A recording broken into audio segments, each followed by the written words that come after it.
Hey, we're on chapter 37, the fourth subheading, Neither Peace Nor War. So we're talking about the end of World War II.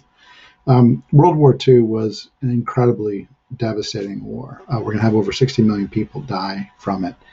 Um, and after World War II, there are really two big victors that are left after World War II. They're going to be called what will be called the superpowers later, the Soviet Union and the United States. And so they're going to have a real big central role in what the world's going to be like after World War II. So that's why we're at neither peace nor war, because as soon as the Nazis are vanquished, one of the big questions is like, well, as soon as the United States meets the Soviet Union, do they stop or do they keep fighting? And so there's a few different peace meetings we have about this. And so that's going to kind of be what's going to end up happening. So anyway, like I mentioned, millions of people are going to die. The Soviets are going to be the biggest losers, going to lose about more than 20 million people, about a third of everyone who died in the war. And so what's going to end up happening is that Europe is devastated, and we have these two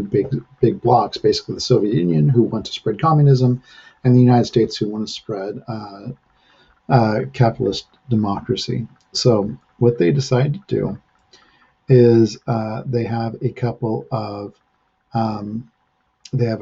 of big meetings, one in Yalta and one in Potsdam, and basically that's where they decide, hey, what's going to happen once the Nazis are defeated.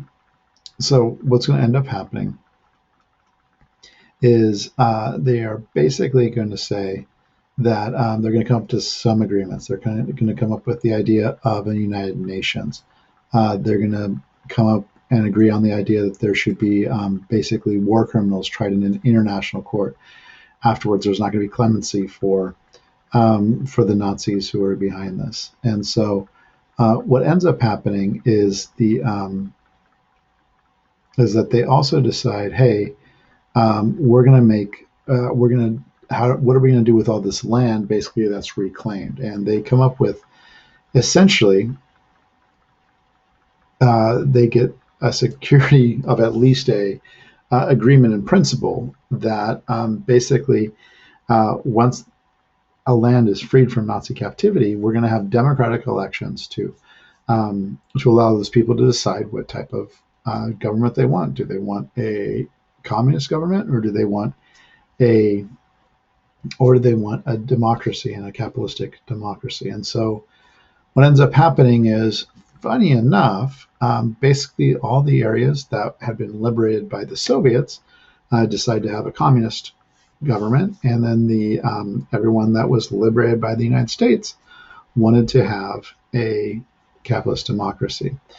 So Truman has a decision to make at this point. It's basically, what do we do? And so he creates something called the Truman Doctrine, and he very much so understands the issue of communism. And again, the type of communism that Stalin had been started by Lenin and really kind of perfected by Stalin was a very domineering, controlling government where you controlled everything.